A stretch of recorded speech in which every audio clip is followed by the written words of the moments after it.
guys tell I did something? Yep, I am out riding the bike around a little bit today because I did a little something yesterday. I did a stage 2 on my 2021 Road Glide Special.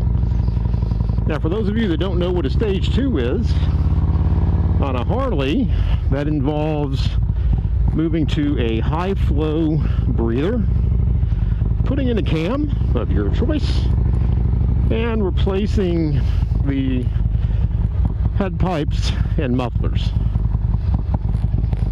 I think that's it. Oh, and doing a tune. Sounds simple enough, but I went out yesterday to Quantico Custom Designs, and we've actually been planning this out for a while to do this work. I've got the Road Glide pretty much set up for me, other than adjustable levers that I want to do. So it was time to do some engine work before the travel season starts. Excuse me. And for me, on a Harley, a stage 2 is, I think, your biggest bang for the buck when it comes to doing any engine work. I'm not going any more than this. I didn't on the Fat Bob either, but it's definitely a different feel. You can feel the difference, and you can hear the difference.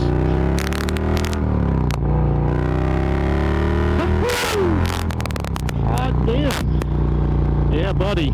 Huh, you can feel the difference. Feel the burn, baby. So anyway, I went out to Quantico yesterday. We did the work. I did some filming. We did a baseline on the bike before we did the install. When I say we, I meant I stood there while Travis, the amazing technician out at Quantico that I had, did all the work. And then we did a tune afterwards. Some interesting results. So after the break here, oh, god damn, nice. This is going to be a little bit of a long video.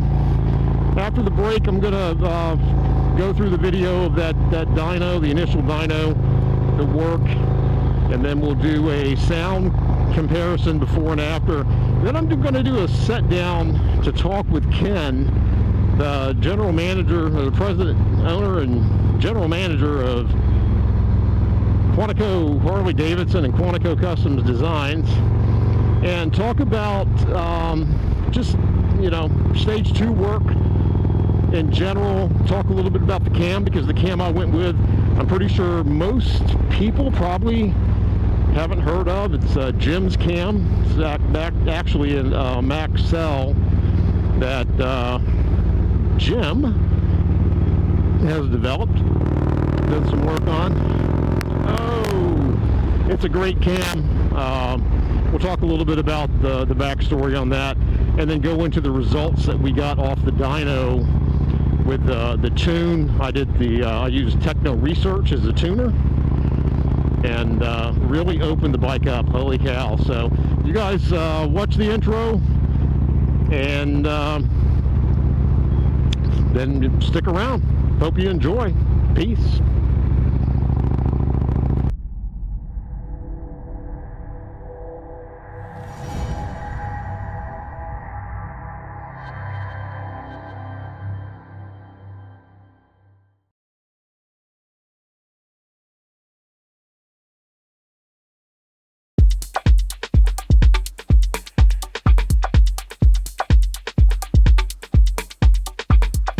We started off doing a pull on the dyno to get a baseline on the bike with just the Reinhardt mufflers that I had previously installed on the bike. Those numbers were max power 76.48 at 4,190 RPM, max torque at 108.95 at 3,230 RPM, and I've been getting about 40 miles a gallon for mileage with that stock setup with the Reinhardt mufflers. It should be noted that the stock limiter actually capped what we could get on the pull on the power rating. Now, with the baseline established, it was time for Travis to get the bike on the lift and get on with installing all of this new awesomeness. must say that I really enjoyed watching Travis do this work. Not because I'm lazy, which, you know, I am, but because he's an amazing tech, and I found watching how he applied his skills to this upgrade very interesting. It was definitely cool to watch. For the Stage 2, I decided to go with the Jim's cam. I'll come back to that in a second. Other items that were installed were an adjustable pushrod kit with, of course, black covers, a manifold, heavier clutch springs, and a whole host of little gaskets and doodads. For the breather, I decided to go with the Screaming Eagle Ventilator Extreme Air Cleaner. Because I already had the 114 stock high flow air cleaner on my bike, I only needed to buy the partial kit without the back plate. Why this breather? Well, for one, I like the way it looks and the clean design of it. And two, I can't imagine another air cleaner of this style that can take in more air.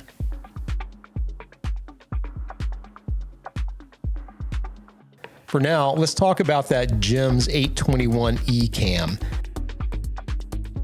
Stick around for my discussion with Ken from Quantico Custom Designs in the last part of this video to learn more about Jim, his cams, and what they've done to work with Jim. Ken has a very interesting story about this. I knew that I didn't want to go with the SNS 475 route like so many others do. I don't actually care for what that cam does to the sound coming out of an M8. Yeah, go ahead. I said it, shoot me. I also wanted to go with something that is designed for the style of my riding. I'm a daily rider, and I don't want to push the torque curve up high in the RPMs, giving up torque down below.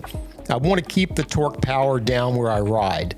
That was the one regret that I had with my Fat Bob when I put the TBR exhaust on it. It pushed the torque power curve up too high with that cam installed and robbed me of much of what I was used to having down lower. I love this Jim's 821E. It delivers a tremendous experience for a daily rider with the power to let me have a ton of fun on the weekends. I believe that this cam is modified off a base Maxell 821. Again, check out the discussion with Ken in part 3 of this video for more info.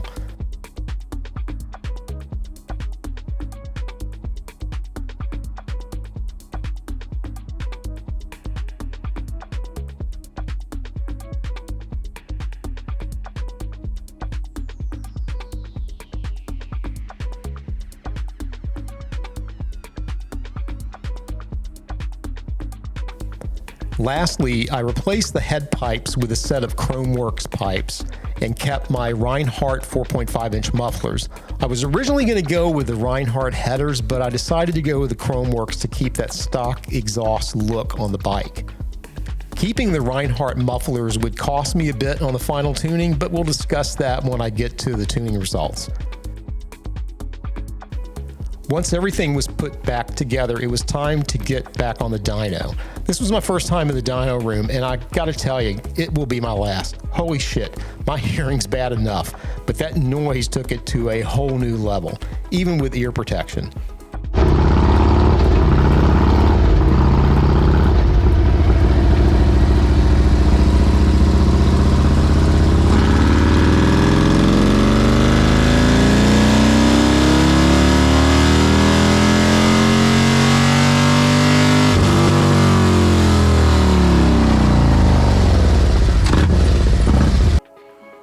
Travis did a great job, and I learned a thing or two from watching him. Now, let's take a look at the results. The final numbers we landed on were max power 111.60 at 5,340 RPM, max torque 128.75 at 3,690 RPM, and I will tell you I'm recording this after riding the bike for a couple of months and having gone on a couple of trips. My mileage that I'm getting now is right at 37.5 miles per gallon. So a little bit of a decrease in mileage, but definitely worth the reward and the value of the upgrade. Now, keeping those Reinhardt mufflers caused me to leave a bit of both horsepower and torque on the table, probably about 10 of each. And you can see that manifest in that slight dip around 2,300 RPM.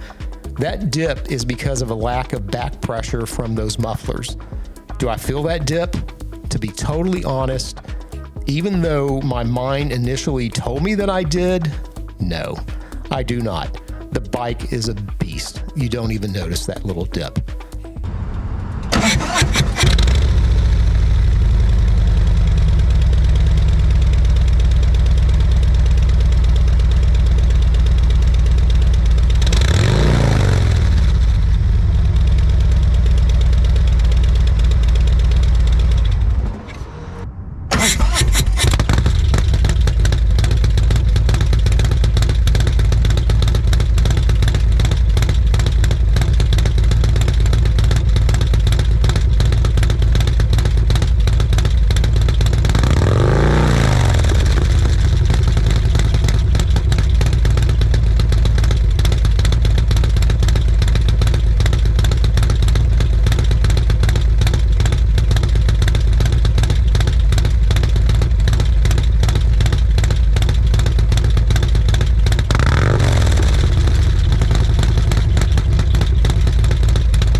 Hey guys, I'm here with Ken, the general manager and owner of Harley-Davidson of Quantico and Quantico Custom Designs. How you doing today, Ken? Good, man. We've just spent yesterday out doing some work on the bike. Spent all day. Spent all day. It was a long day. Yeah. Before we get started, can you tell me a little bit about Quantico Custom Designs? So basically how we got started with it, 2014, when the big wheel craze was going on all the baggers with the 26s and yada, yada, yada, I thought they were cool. I wanted to try one, so I built one. Within 3 to 4 days of sitting on the showroom floor, I was building it for myself to ride. 3 to 4 days of sitting on the showroom floor, it sold. So I'm like, well, shit, let's build another one. Build another one. You know, week goes by, somebody wants it. So we thought, I was thinking to myself, you know, there might be a little bit of a market here for this stuff. So I ordered stuff, started building, you know, I don't know what I built at the time, 2, 3 of them. Put them on the floor, and they all sold fairly quick. So that's really where it started. It was just building a bike for myself to ride, and then turned into what we do now, you know, 75, 80, 85 of them a year. Obviously the big skinny wheels have sort of kind of gone to the wayside, and now everything is the fat 21s, 23s, 18s, and now we're dabbling in a little bit of the performance bike aspect, the El Chapo that we showed everybody on the last video we did here, I think it was, right? Along with the Jesus and the Hell Diablo.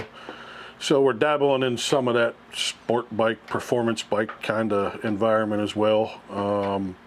I've got another performance bagger build downstairs, waiting on some parts for, and then my personal bike this year, I'm going to build a pretty nasty performance bagger with a lot of go fast parts in it. You're going to keep that one? I'll keep it, yeah, ride it for the year. Somebody will want it, and it'll sell. It always happens that way, you know. You know, the one thing about Quantico Custom Designs, I know I've been going ape shit over the RG3, and a lot of my friends have been going ape shit over the RG3. And Harley finally put a shark nose fairing on a trike. Yeah, the first time they ever seen a road glide fairing on a trike, they said. I know, crazy. Yeah. I've seen a few. I've seen a few out here. You guys have been actually doing that for a while though, but on the tri-glides, right? No, we do it. We've done 1, 2, 3. I've done 3 freewheelers with road glide fairings. I think I've done 2 or 3 tri-glides with road glide fairings. And then I did a 26 build on a freewheeler. So we've done a bunch. They did it just in time. I just had all these wiring harnesses made to allow us to convert a freewheeler over to and a drag glide over to a road glide, because the wiring harness is about 8 inches short on a drag glide to reach all the gauges and everything on a road glide fairing. So I had all these custom wire harnesses made, and to do the freewheeler, to put all the factory gauges and the radio and all that stuff in, and then they come out with this bike. But it is what it is. It saves us a bunch of time and money. The parts just to do that road glide conversion are like $9,000. Yeah, I can imagine. Just to do just to put that road glide fairing on that bike was like $9,000. Yeah, but the tri-glides that I saw that you guys did were just, I mean, over the top. Yeah, they were cool. Over the top. When I can't hold up my bike anymore, that's definitely probably what I'm going to go with. Well, I think if the motor company gets it to me in time, which I think it's supposed to be here this week, one of the Sturgis bikes is going to be an RG3. Really? Yeah. Really? I've got everything down there for it. I've got fenders. I've got wheels. I've got a 23 fatty with 22-inch back wheels for it. 23 fatty for it. Everything's there. Fenders, stretch fenders. Oh boy. Everything's there, just waiting on the bike. So you'll show it at Sturgis? Probably show it before, but it'll go to Sturgis with us. Yeah, in August. So July. We haven't announced it yet, but KidMoto 22, Ryan and I will be at Sturgis this year doing a live podcast. So look out for some coverage of the Quantico Customs Design bike while we're out there for sure. So I was telling people earlier, getting back on to the work we did on my bike, people always ask me what's the best thing to do with an engine, what are you going to do with your engine? I've always told people, I think to me personally, a stage 2 is the biggest bang for the buck when it comes to a Harley-Davidson. Would you agree? Yeah, the bolt-in cam is phenomenal, really for any aspect. 114, 107s, 117s. A cam is, when I say a cam, you have EPA cams and you have non-EPA cams. So it really, camshaft makes all the difference in the world. Even if you're doing an EPA cam that you're trying to keep the factory warranty on the powertrain, then you have to do an EPA cam because you need to do an EPA tuner. But if that's not of concern, which it's not for you, because if you buy a bike from us and you service it with us, we cover the powertrain for life. Right. So, and part of that aspect is if you do aftermarket stuff, you buy the parts here and we install them, then we also cover that as well. So you're covered. As long as you do your services here, you're 1, 5, 10, 15, 20, 25, 30, we cover the powertrain for life. So you can get away with doing the non-EPA cam like you did, and using a non-EPA tuner, which you did. And that's really where the bang for the buck is in that stuff, because you get so much more power out of that stuff by putting the non-EPA stuff in there than you do with the EPA stuff. Yeah, and I'm glad you mentioned that warranty, because that's one of the biggest attractions for me for doing business with you guys out here, is I don't have to worry about anything. Right. Yeah. If something happens, it gets fixed. It's not a problem. Yep. Now, with my stage 2, let's talk a little bit about cams. I went with the Jim's Cam 821E. Yep. And I know you guys work mainly with Jim's cams, which is the Max Cell. Yep. You want to talk a little bit about that, and maybe who's this Jim guy? So it's a crazy story. Jim is an old man. Jim's old. I don't even know how old Jim is. He's got to be in his late 60s. I haven't asked him, but be careful. He's got to be late 60s. Be careful. I mean, I'm old too. Hell, I'm 51. So, but he was in NASCAR for many years. He worked on Rusty Wallace's race team, built motors. After that, he went to Dale Earnhardt, was building Earnhardt's motors. And then when Earnhardt got killed in Daytona, he stayed on. He was working for DEI. And then he was Junior's engine builder, Dale Junior's engine builder. And then when Teresa shut DEI down, he was already dabbling in motorcycle stuff. he's a hell of a machinist. I mean, he's got his own machine shop at his house, and that's where he does all the cams and stuff, and motors and everything. He's got a whole machine shop right there at his house. Like, you can drop a motor off to him and say, I want to build 150 horsepower and 150 foot-pound of torque, and he'll say, okay, this is what we need to do, and he'll build it for you and get it back. Boom, put it in the bike, and it's crazy. Every damn time I do it, he's dead on. If I tell him I want 150, he says, this is what you need to do. You put it in the bike, dyno it, and it's 150. Wow. It's crazy. So we started with him back in 16 when we first got the M8s. They were 17 models. I took a M8 motor down to him, and he started dabbling with it, and just coming up with different cam combinations. He'd send us a cam and say, here, put this in, do this, this, and this, and let me know what you get. And we'd send him the dyno sheets, and we'd look at everything, and then he'd send me another one, try this. And we did that for, God, I don't know, probably a year, just trying different variations of cams. I never knew what cam was what, because it was always just try this, try that. And then we narrowed it down to basically, we wanted a good bolt-in cam. We wanted, and that's the 821. That works for the 114s, 117s. It's a good bolt-in cam. You don't have to touch the top end of the motor. Don't have to do valve springs. None of that. We just do adjustable push rods, lifters, cam, the intake, air cleaner, and a good exhaust. And then we started dabbling in motor kits back then. We only had the 117, the 107. So then Jim came up with the 107, 124 combination, and then it just kept going after that. Then we got the 114s, and now he's got then he came up with a 124 kit for those, a 128 kit for those, a 130 kit for those. So there's so many different, his brain works different. He's just phenomenal with the stuff he does. Like, it's crazy. You tell him, again, I want 150, 170, 180 horsepower, and he'll tell you this is what we need to do, and sure as shit, it's 150, 70, 80 horse, whatever you tell him you want.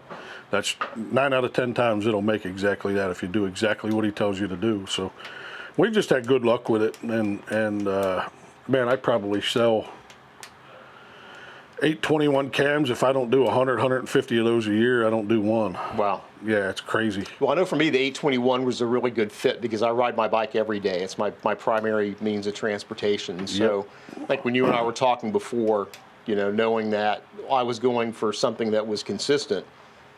We'll talk about a dip in a minute, but that was consistent through the range where I ride every day. It was really important to me. I think that 821 hit the bolt-in is that's a good street cam for a guy that doesn't want to tear his bike apart, the top end out, doesn't want to do it, just wants more power for an everyday rider motorcycle. An 821's the ticket. You'll get different ranges of torque and horsepower with that 821 and a 114 or a 117 based on exhaust combinations. We've tried several different exhaust combinations and we've gotten different numbers, but they're pretty consistent. 821 cam and a 114 with everything done to it, same exhaust. They're usually within 2 to 3 or 4 numbers of horsepower and torque. They're very, very, very consistent with that cam combination in them. All right, Ken, enough with the fun stuff. Let's get into what we did on my bike yesterday. All this stuff. All that good stuff. So we did the Maxell 821. We did adjustable push rods. We did the lifters. We did the intake, air cleaner, and we added a Chromeworks head pipe to your existing Reinhardt mufflers. Right. Did all that. And we did clutch springs too, I think, right? Yeah. So base map, when we started, we pulled a base map on your bike just to get base numbers.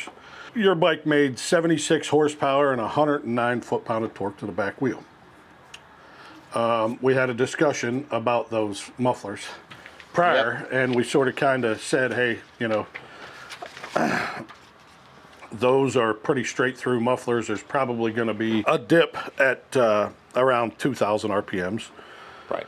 And we went ahead and did the motor, and then we found out that we have that dip. A little bit of dip. But before we go to that though, the baseline, you made a comment when we were in the dyno room doing that baseline pull that I thought was really interesting, because the curve on that baseline was really flat. Yeah. I mean, it peaked and then held through the range. Yeah, until we hit the speed limiter that Harley puts on them. But yeah, with the stock head pipe with a converter, they actually do. Contrary, everybody says, "Oh, get rid of the converter, get rid of the converter, get rid of the converter." If you're looking at a baseline map like yours, the torque curve is actually really strong with a converter, because it acts as a baffle almost, gives you good back pressure. So that actually works. There's a lot of companies now with the EPA cracking down on this stuff that are going to converters. Everything's with a high flow cat. Vance and Hines, I don't know if you heard me talking to my buddy yesterday or if it was after I talked to, or after you left, but he just did one with a Vance and Hines 2-in-1, and he said it made the torque curve was just phenomenal with it. But they're high flow cats, you know, so they work a little better. With the stock cat, had we done your motor work with your stock head pipe, we wouldn't have had the results we had, because it's not a high flow cat, it's just a stock cat. Yeah, so with the stock cat, we got a good torque curve, but it wasn't going to move enough air. Once we put the cam and everything and the injectors in there, it wouldn't have worked out, you know, in our favor. Yeah, I thought it was interesting though how well that held through the curve with just the stock. Yeah, stock setup. It actually makes good. I've done the old twin cams where we've used a stock head pipe and done an 88 to a 103 and actually had good results. But that bike didn't move a bunch of air, you know, like this thing does, you know, like your bike does.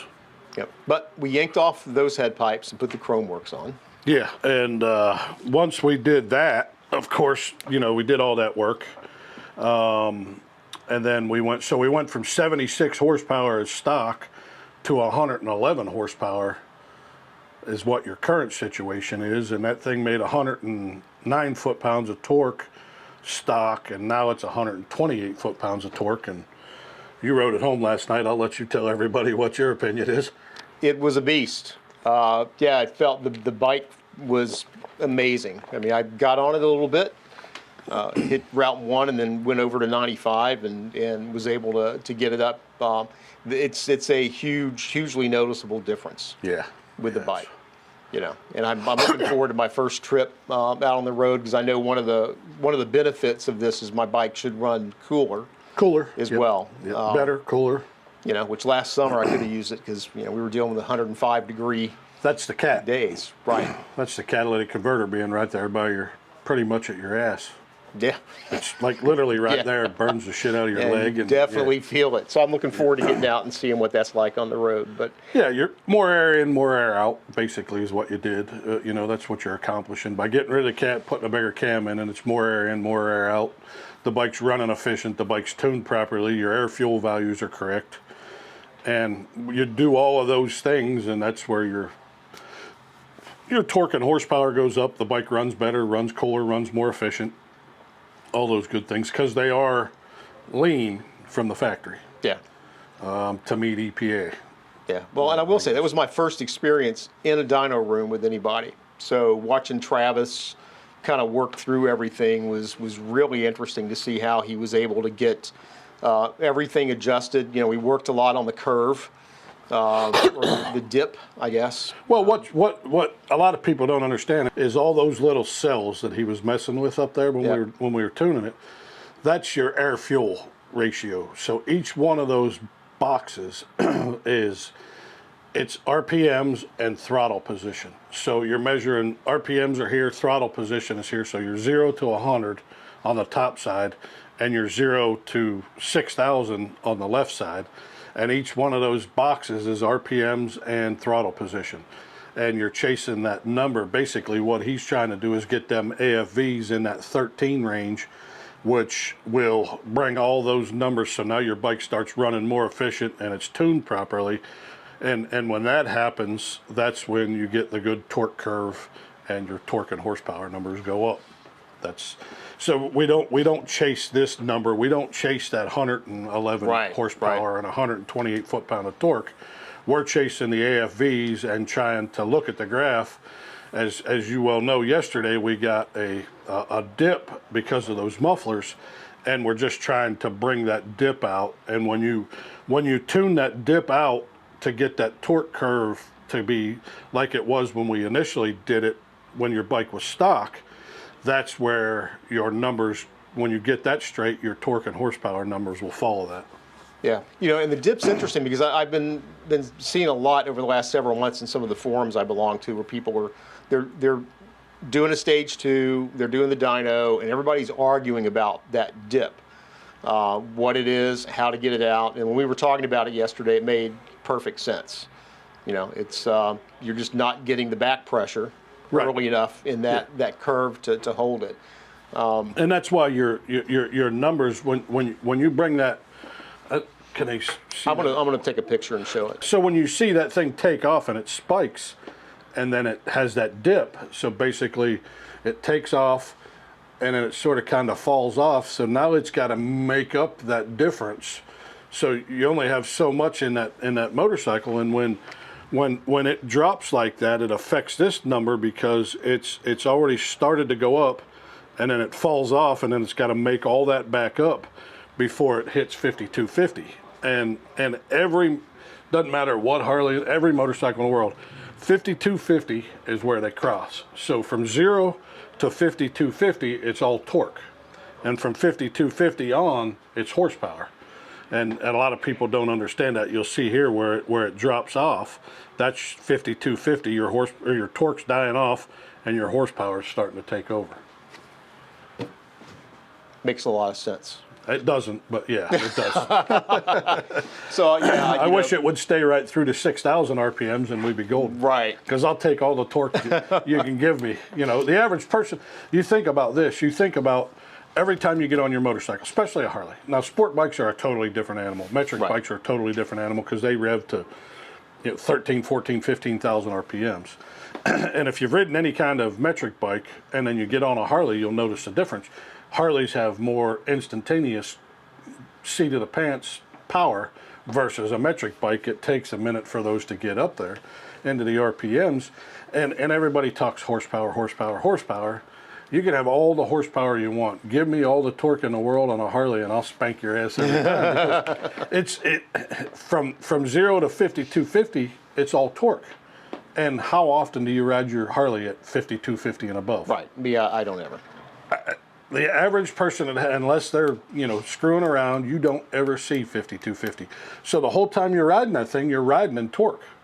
You can take that, have the horsepower. Give me the torque. Yeah, the torque's what's fun. That's I'm what with makes you.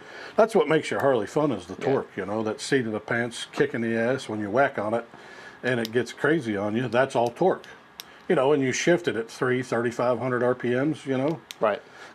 Most people, and it's all torque. So Yeah. I always For tell me, everyone. it's what makes the bike fun. Yeah. Yeah. It's torque's the fun part. Torque gets you there. Horsepower just helps you stay there. Because when horsepower finally takes over, you're already there, and then horsepower just helps you stay there from 5250 to 6,500. Well, I will say, I don't know. For me, I overanalyze everything. So one of the things I was interested in last night when I pulled out was, am I going to feel that dip?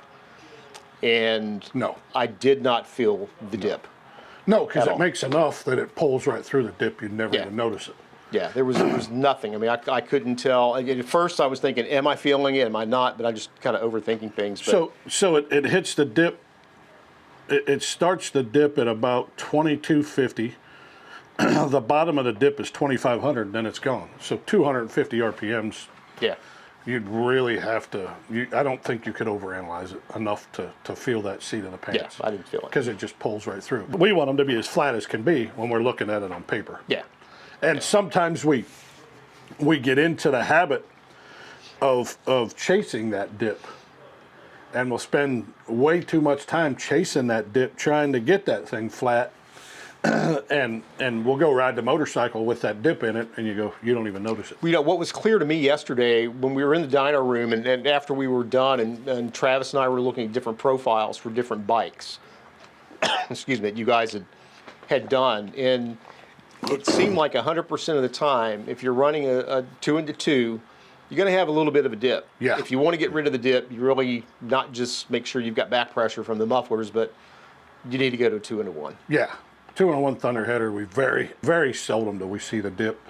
D&D, yeah, there'll be a little bit of a dip, but we can usually work through that. But yeah, your 2-into-1's about your best bet to not have that dip, and the 2-into-1s will make more power.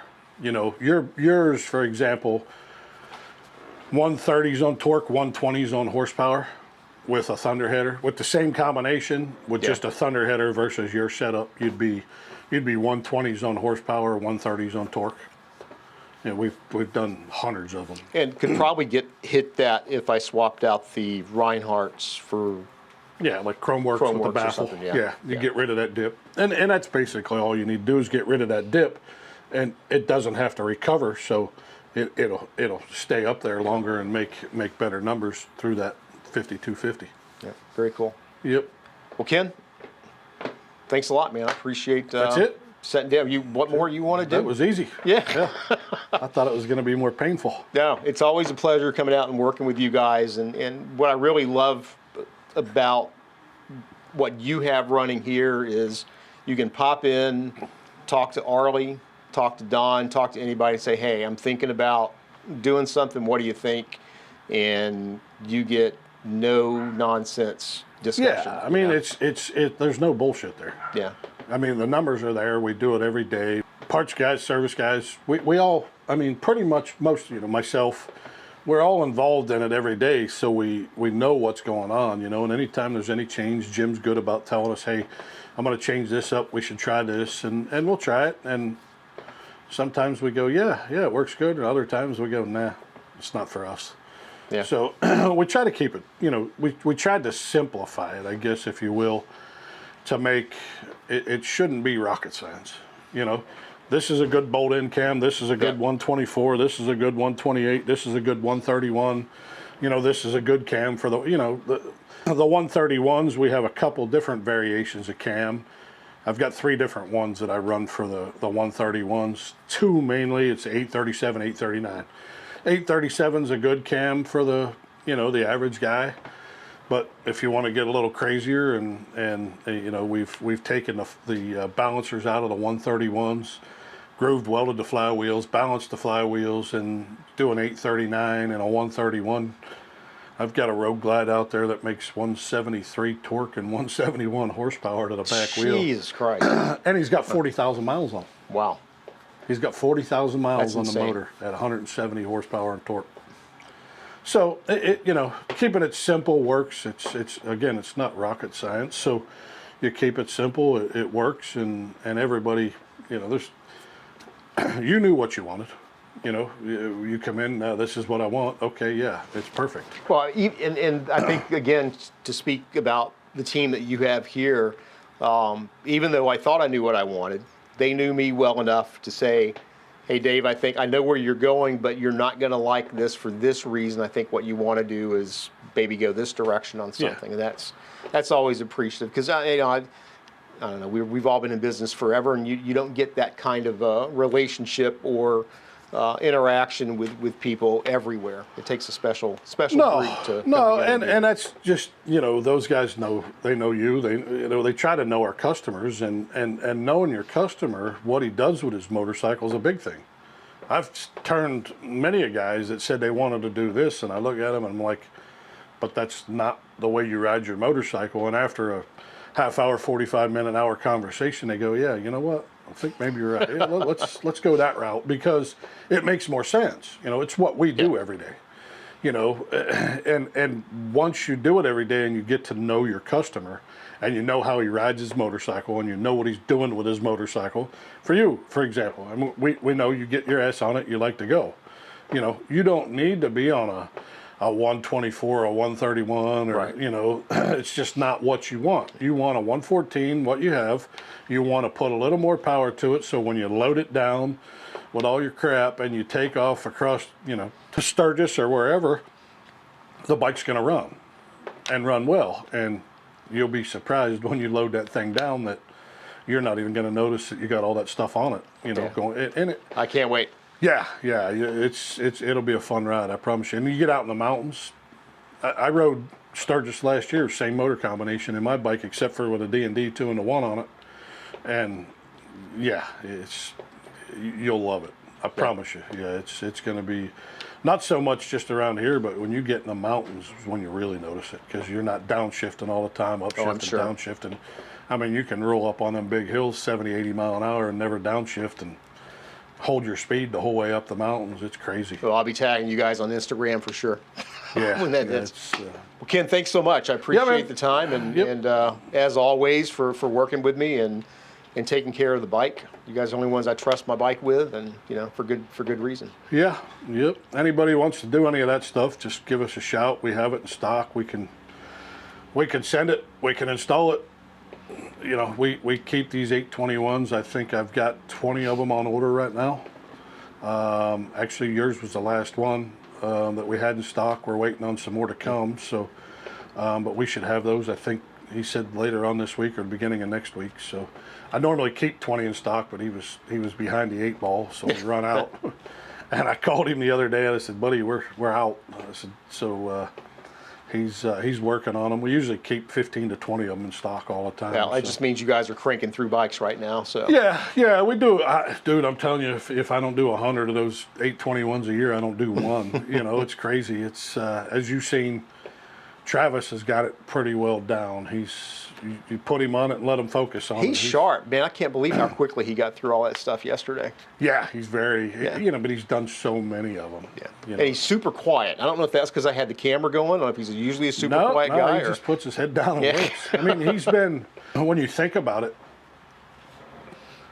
I hired him 8 years ago as a MMI graduate, and 8 years, and oh shit, he's been a master for 2 or 3 years. So about 5 years time, I got him.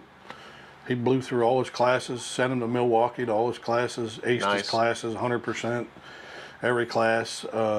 He just comes in, puts his head down, and goes to work. You know. Yeah, good. And that's what it is. You know, you do that repetitive. So you know, he does so many of those that he could do those in his sleep. You know, really blindfolded.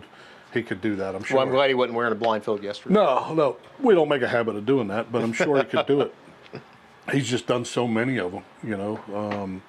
He's probably my main guy when it comes to doing that. I have him do the majority of them. We're replacing we just went to get the bike. I just built it for the guy back in November. We did a 117. It was a CVO. I built a fat tire bike. We put a 821 in it, and now we're doing a 131 with a 837 cam in it for him. Wow. Yeah, so we're jumping that up. He's leaving the 3rd for Daytona. Nice. I Oh picked yeah, the bike Daytona's up. coming up pretty quick. Yeah. He's out of here on the 3rd. I picked the bike up this morning, and he says, I got to have it back by the 3rd. I'm like, so Travis is actually probably down there now tearing it apart. And we don't even have all the parts here for it. So we had to overnight some cylinders and pistons. So. Well, I'll let you guys get to taking care of that gentleman. And guys, thanks for joining us. Weather's actually turning a little bit here, other than this weekend's going to be shitty, but Sun's out now. Sun's out now, but next week I think looks pretty nice. So I'm going to get the bike out next week and put some miles on it, and then I'll do an update review on the bike. It's supposed to be 79 tomorrow. I got to work. Nah. Shit. I got to work at least one day a week. You don't look healthy. You look like you might be catching a cold or something. Could be. All right. Thanks a lot, Ken. I am super happy with the results and with the job that Travis did. I'm not sponsored by Quantico. I just collaborate with them on my bike because of the trust, expertise, service, and friendship that they bring to the table on every piece of business that I've ever done with them.